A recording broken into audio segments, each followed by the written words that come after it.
Olá, cada capítulo de Daniel que estudamos até agora inicia-se mencionando o governante de uma nação pagã. Daniel 12 também começa com o governante, mas, ao contrário de todos os outros capítulos, o governante é um príncipe divino que se levanta para libertar o povo de Deus das mãos de seus inimigos. Antes de continuar, gostaria de pedir a sua ajuda. Dê um like, se inscreva no canal e ative as notificações. Isso me ajuda muito.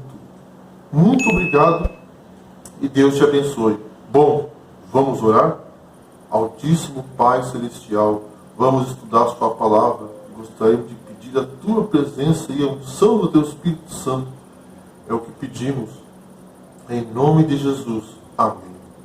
Mesmo sem entender completamente o sentido do que viu, o profeta recebeu a ordem de escrever seu livro, o qual só seria entendido no tempo do fim. Daniel capítulo 12, versículo 4 e 8 e 9. É importante observar o momento da intervenção de Miguel. De acordo com Daniel 12, 1, ele ocorre nesse tempo em que a expressão se refere à época mencionada em Daniel 11, 40 a 45. No entanto, após a prisão do Papa Pio VI em 1798, que assinalou o início do tempo do fim, as profecias do tempo de Daniel foram decifradas e ensinadas em várias partes do mundo.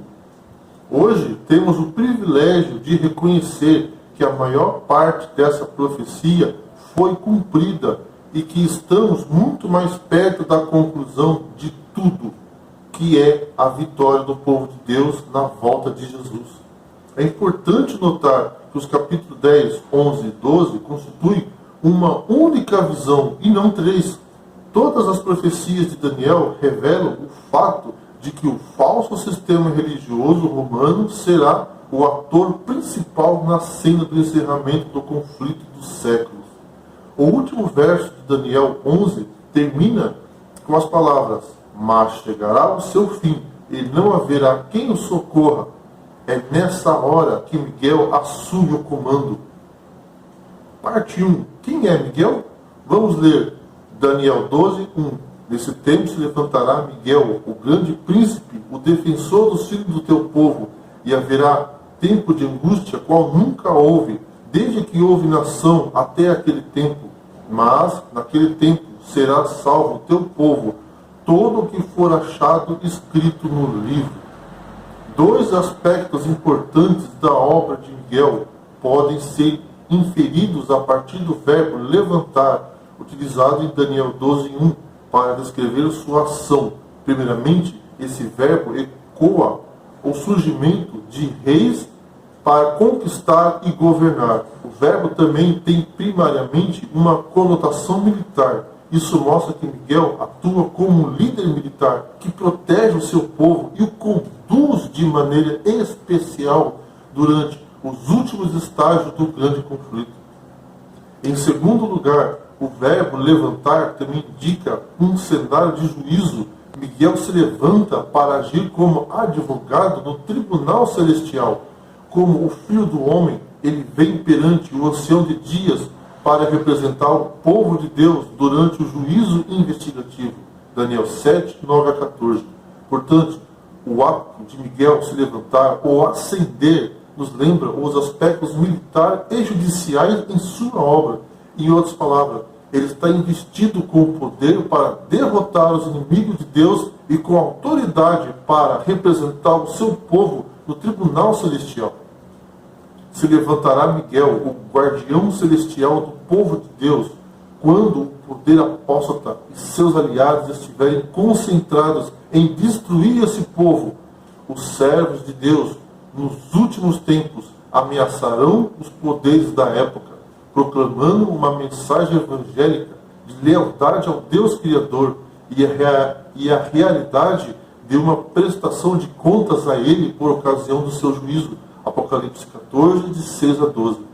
Dentro do contexto da Bíblia Sagrada, que sem sombra de dúvida é a fonte de informação mais segura e confiável para angiologia, estudo sobre os anjos, encontramos uma série de declarações que comparadas e confrontadas, nos levam a pensar que o arcanjo Miguel é o próprio Cristo. Apocalipse 12, versículo 7, declara que houve guerra no céu, que Miguel e seus anjos lutaram contra o dragão.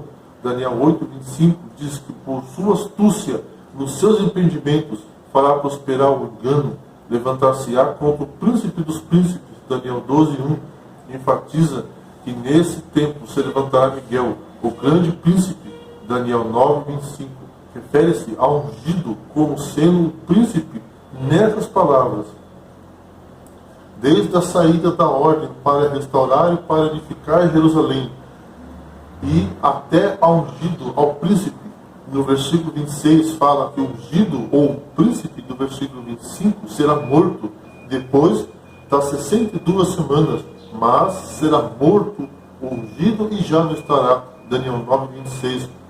Quem é esse ungido? A resposta está em Lucas 4, 17, 18, onde Jesus, referindo-se à profecia de Isaías 61, 1 e 2, fala de si mesmo nessas palavras. Vamos ler Isaías 61, versículo 1 e 2. O Espírito do Senhor está sobre mim, pelo que o Senhor me ungiu para pregar boas novas aos quebrantados, enviou-me a curar os quebrantados de coração e proclamar liberdade aos cativos e pôr em liberdade os algemados, a pregoar o ano aceitável do Senhor e o dia da vingança de nosso Deus, e consolar todos os que choram. Em Lucas 4, 17, 18, e foi-lhe dado o livro do profeta Isaías, e quando abriu o livro, achou o lugar em que estava escrito: o Espírito do Senhor é sobre mim, pois que me ungiu para evangelizar os pobres, enviou-me a curar os quebrantados de coração. Quem poderia ser? Pois Miguel, de Apocalipse 12, 7, Miguel, nosso príncipe, de Daniel 12, 11, Miguel, o grande príncipe, de Daniel 9, 25? Porventura a resposta não estaria em Apocalipse 1, versículo 5? Está escrito: e da parte de Jesus Cristo, a fiel testemunha, o primogênito dos mortos e o soberano dos reis da terra, aquele que nos ama e pelo seu sangue nos libertou dos nossos pecados. Nas Escrituras, Miguel, cujo nome significa quem é como Deus, é descrito como arcanjo. Judas, versículo 9. O líder das hostes angélicas no conflito com Satanás e seus anjos maus. Apocalipse 12, 7. Um dos primeiros príncipes. Daniel 10, versículo 13. Vosso príncipe. Daniel 10, 21. O grande príncipe, o defensor dos filhos do teu povo. Daniel 12, 1. Uma das características básicas do conflito profético do livro de Daniel é a repetição para ampliação. Cada uma das 4 grandes sessões proféticas do livro emprega símbolos diferentes para descrever a mesma profecia, culminando sempre com a manifestação gloriosa de Cristo para a implantação de seu reino eterno.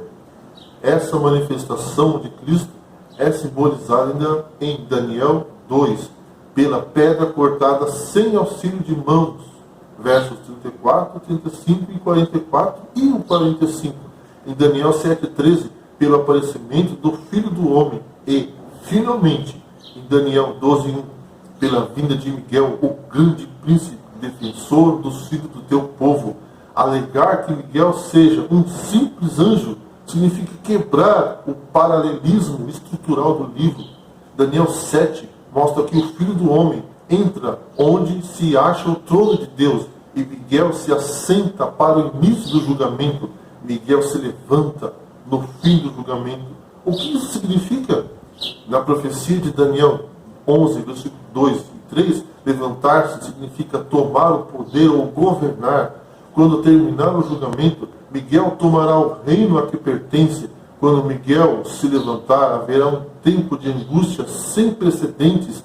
Em Miguel 24:1, lemos acerca de uma tribulação sem comparação, antes e depois. Esse foi o tempo de angústia experimentado pelo povo de Deus durante o período de dominação papal. Por 1260 anos, o povo de Deus foi perseguido, oprimido, Mas essa não é a tribulação sobre a qual Daniel falou. A tribulação mencionada em Miguel cai sobre a igreja. O povo de Deus passa por essa tribulação. E por causa deles mesmos, ela é abreviada. Mateus 24, 22.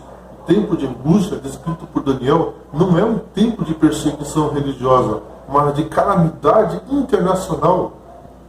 Quando cessar a obra intercessória de Cristo, o Espírito de Deus for retirado da terra, então todos os poderes das trevas que estiverem retidos descerão com indescritível fúria sobre o mundo. Haverá uma cena de conflito tal que ninguém poderá descrever. A expressão qual nunca houve, desde que houve nação, mostra que esse é um tempo de angústia sobre as nações e não sobre a igreja. Esse é o tempo de angústia que inclui as últimas pragas do Apocalipse, de capítulo 16, e dá desfecho à história deste mundo, com a vinda de Jesus para destruir os seus inimigos. No fim dessa tribulação serão libertos todos aqueles cujos nomes estiverem no livro da vida. Que consolo é saber que nesse grande conflito a vitória é certa. Vamos ler Daniel 12, 2. Muitos dos que dormem no pó da terra ressuscitarão, um para a vida eterna e outros para a vergonha e horror eterno. Essa não pode ser a descrição da ressurreição que ocorre na segunda vinda de Cristo. 1 Tessalonicenses 4,16. Quando todos os justos mortos de todas as épocas são ressuscitados nessa ressurreição. Muitos são despertados do pó da terra. Entre eles estão pessoas perversas, que serão despertadas para a vergonha e horror eterno. Quando Jesus estava diante de Caifás, o sumo sacerdote, ele declarou: vereis o Filho do Homem, estando à direita do Todo-Poderoso, e vindo sobre as nuvens do céu. Mateus 26, 64. Como poderia Caifás, que logo viria a morrer, ser testemunho ocular da segunda vinda de Cristo? No livro do Apocalipse é dito: eis que vem com as nuvens, e todo o olho verá, até quantos o transpassaram. Apocalipse 1, versículo 7. É evidente que para Caifás e outros verem o Cristo crucificado vindo nas nuvens com poder e glória, deverá ocorrer uma ressurreição preliminar especial no momento em que Cristo estiver voltando. Porém, os que zombaram dele e o ridicularizaram em sua agonia de morte serão ressuscitados como parte de seu castigo. Caifás estará entre os que não poderão suportar a majestade e o esplendor de Jesus e clamarão para as rochas e as montanhas caírem sobre eles. Apocalipse 6, 16 e 17. Alguns que se esforçaram e sofreram por causa da esperança da vinda do Salvador, mas que morrerem sem vê-lo, serão ressuscitados para testemunhar as cenas desse glorioso evento que tanto esperavam. Isso não pode se referir à primeira ressurreição, no qual diz a Bíblia: bem-aventurado e santo é aquele que tem parte na primeira ressurreição. Sobre esses, a segunda morte não tem autoridade. Pelo contrário, serão sacerdotes de Deus e de Cristo e reinarão com ele os 1000 anos. Apocalipse 20, versículo 6. Parte 2, o livro selado. Vamos ler Daniel 12, versículo 4? Tu, porém, Daniel, encerra as palavras, sela o livro até o tempo do fim. Muitos o esquadrinharão e o saber se multiplicará. Embora alguns estudiosos de Daniel tenham tomado essas palavras como uma previsão de progressão científica, que também poderia ser incluído no significado, o contexto parece indicar que correr de uma parte para outra se refere à busca do próprio livro de Daniel. De fato, quando rememoramos a história, observamos que o livro de Daniel permaneceu por séculos uma obscura composição da literatura. Ele pode ter sido conhecido, estudado em certos lugares, mas alguns de seus principais ensinamentos e profecias permaneceram misteriosos. Por exemplo, a mensagem profética relacionada à purificação do santuário celestial, ao juízo a identidade da obra do chifre pequeno, juntamente com o cronograma de tempo relacionado a essa profecia, estavam longe de ser esclarecidos.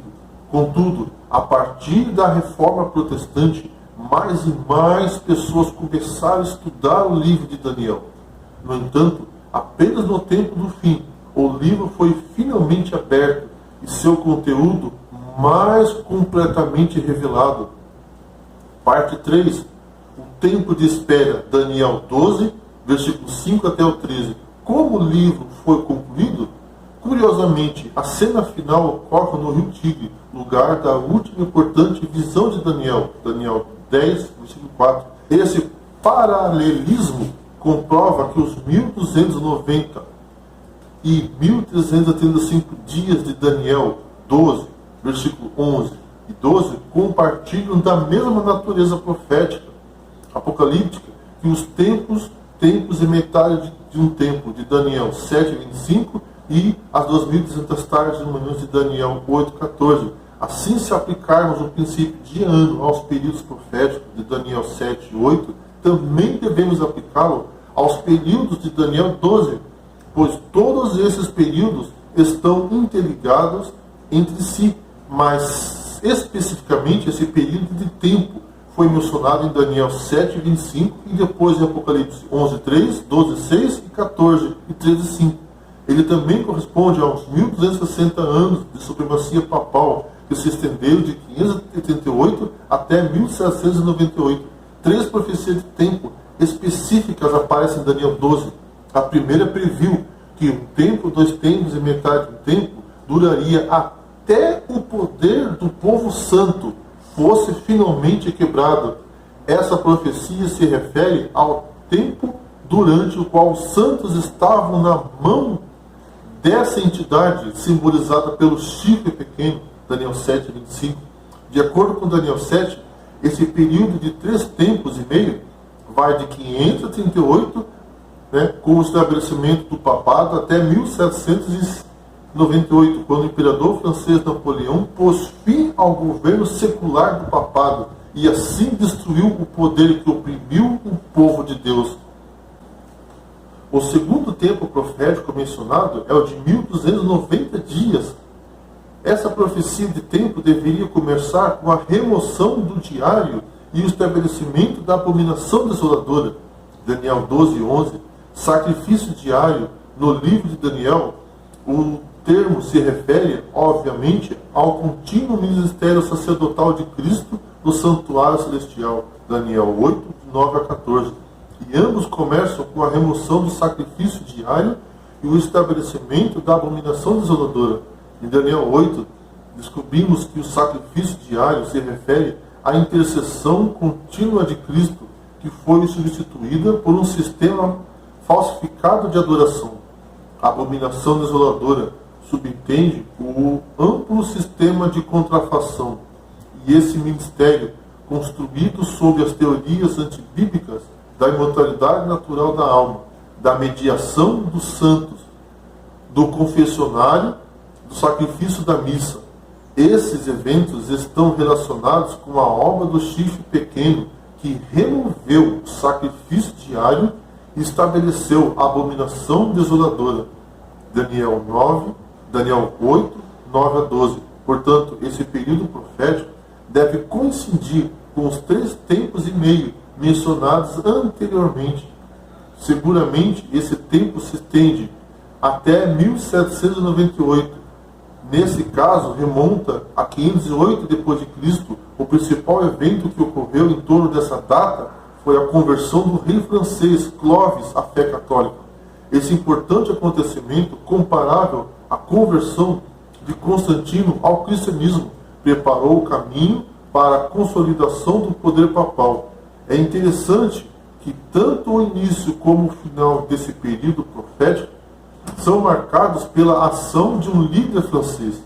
Finalmente, o período profético de 1335 dias vem com uma bênção aos que estiverem vivos até o final desse tempo.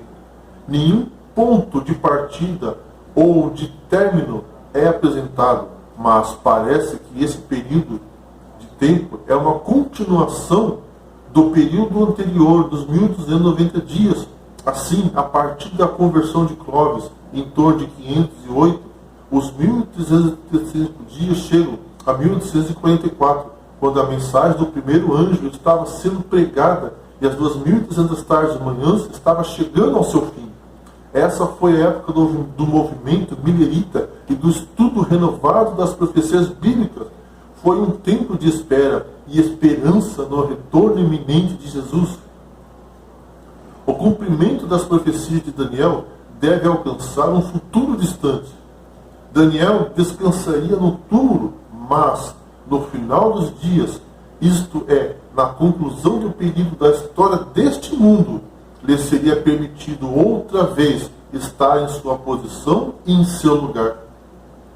Uma grande crise está chegando e logo Miguel se levantará para defender o seu povo. Você não gostaria de fazer parte do povo de Deus? Aceite a Jesus como seu Salvador e Senhor de sua vida. Vamos orar. Altíssimo Pai Celestial, estamos aqui para entregar nossas vidas a Ti, Senhor. Vem, derrama Seu Espírito Santo em nós e nos prepara para encontrarmos contigo, ó Deus. É o que te pedimos. Em nome de Jesus, amém. Que Deus abençoe a cada um.